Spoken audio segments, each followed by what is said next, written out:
ជំរាបសួរចាសូមគោរពជំរាបសួរចាព្រឹកនេះមានព័ត៌មានអ្វីដើម្បីជម្រាបជូនទៅកាន់ទូរទស្សនិកជនពីខេត្តកំពង់ចាមចានៅក្នុងថ្ងៃនេះផងដែរពីខេត្តកំពង់ចាមសូមអនុញ្ញាតរាយការណ៍ពីព័ត៌មានរបស់ឯកឧត្តមអភិបាលខេត្តចាតែព័ន្ធទៅនឹងការអប់រំផ្សព្វផ្សាយឲ្យប្រជាពលរដ្ឋចូលដឹងអំពីកលល្បិចបទល្មើសអនឡាញនិងប្រែក្លាយពួកគាត់ជាផ្នែកនឹងច្រមុះរបស់សមត្ថកិច្ចក្នុងការបង្ក្រាបទប់ស្កាត់និងបំបត្តិបទល្មើសឲ្យទទួលបានជោគជ័យនិងប្រសិទ្ធភាពខ្ពស់ដូច្នេះសូមអនុញ្ញាតជម្រាបអំពីព័ត៌មានតាមស្រុកចាសូមជឿឧត្តមអញ្ចឹងដែរអភិបាលនៃគណៈអភិបាលខេត្តកំពង់ចាមនិងជាប្រធានគណៈបញ្ជាការឯកភាពរដ្ឋបាលខេត្តបានសង្កត់ធ្ងន់ថាសារៈសំខាន់នៃការអប់រំផ្សព្វផ្សាយដល់ប្រជាពលរដ្ឋឲ្យបានទូលំទូលាយអំពីរូបភាពល្បិចកលនិងវិធីសាស្ត្រនៃការបោកប្រាស់តាមប្រព័ន្ធបច្ចេកវិទ្យា online scam ដើម្បីលើកកម្ពស់ការប្រុងប្រយ័ត្ននិងប្រែក្លាយពួកគាត់ជាផ្នែកនឹងច្រមុះរបស់សមត្ថកិច្ចនៅក្នុងការបង្ក្រាបទប់ស្កាត់និងលុបបំបាត់បទល្មើសតាមប្រព័ន្ធអនឡាញឲ្យទទួលបានជោគជ័យនិងប្រសិទ្ធភាពខ្ពស់ការលើកឡើងនេះធ្វើឡើងនៅក្នុងកិច្ចប្រជុំមុខសរុបលទ្ធផលការងារអនុវត្តបទបញ្ជាលេខ01បបនិងអនុក្រឹត្យលេខ03អនុក្រស្ដីពីការបង្ក្រាបបទល្មើសតាមប្រព័ន្ធអនឡាញ scam ដែលហៅកាត់ថាកបឆបខប្រចាំឆមាសទី1ឆ្នាំ2026ដែលបានរៀបចំឡើងនៅសាលប្រជុំធំសាលាខេត្តនាព្រឹកថ្ងៃទី4ខែសីហាឆ្នាំ2026កាលពីម្សិលមិញនេះឯកឧត្តមអ៊ុនចន្ទដាបានគូបញ្ជាក់ថាបច្ចុប្បន្ននេះគឺកលល្បិចរបស់ជនខិលខូចនៅក្នុងការបោកប្រាស់តាមប្រព័ន្ធអនឡាញមានភាពស្មុគស្មាញនិងផ្លាស់ប្ដូរទម្រង់ជាបន្តបន្ទាប់ខណៈដែលប្រជាពលរដ្ឋមួយចំនួន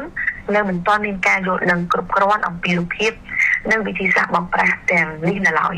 ដូច្នេះការផ្សព្វផ្សាយអំពីរូបភាពនិងវិធីសាស្ត្រការបោកប្រាស់ទាំងនេះក៏ដូចជាផ្ដល់ជូននៅចំណេះដឹងនិងព័ត៌មានឲ្យកាន់តែទូលំទូលាយនិងជាប្រចាំគឺមានសារៈសំខាន់ណាស់ដើម្បីឲ្យប្រជាពលរដ្ឋអាចសម្គាល់បាននៅសកម្មភាព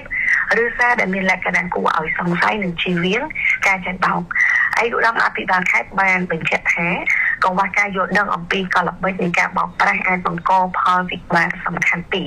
ទី1គឺប្រជាពលរដ្ឋងាយរងគ្រោះនិងអាចធ្លាក់ខ្លួនជាជនរងគ្រោះដោយបាត់បង់ទ្រព្យសម្បត្តិនិងផលប្រយោជន៍ផ្សេងៗដោយសារតែការចាញ់បោកជនខិលខូចទី2ការខ្វះកិច្ចសហការជាមួយសមត្ថកិច្ចពីព្រោះប្រជាពលរដ្ឋមួយចំនួនមិនបានដឹងថាសកម្មភាពឬអំពើមួយចំនួនដែលពួកគាត់បានជួបប្រទះគឺជារូបភាពនៃបទល្មើសនិងការបោកប្រាស់តាមប្រព័ន្ធបច្ចេកវិទ្យាឯកឧត្តមអភិបាលខេត្តបានបន្ថែមថាប្រសិនបើប្រជាពលរដ្ឋមានចំណេះដឹងនិងការយល់ដឹងច្បាស់អំពីរូបភាពនិងល្បិចកលនៃបទល្មើសអនឡាញពួកគាត់មិនត្រឹមតែអាចការពារខ្លួននិងក្រុមគ្រួសារឲ្យជៀសផុតពីការចាញ់បោកប៉ុណ្ណោះទេ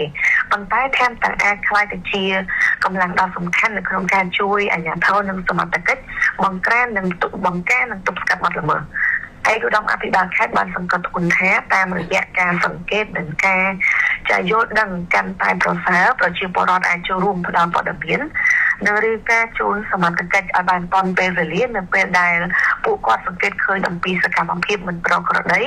ឬមុខសញ្ញាដែលគួរឲ្យកត់សម្គាល់ហើយការចូលរួមនេះនឹងជួយឲ្យសមត្ថកិច្ចអាចធ្វើអន្តរាគមន៍បានឆាប់រហ័សនិងមានប្រសិទ្ធភាព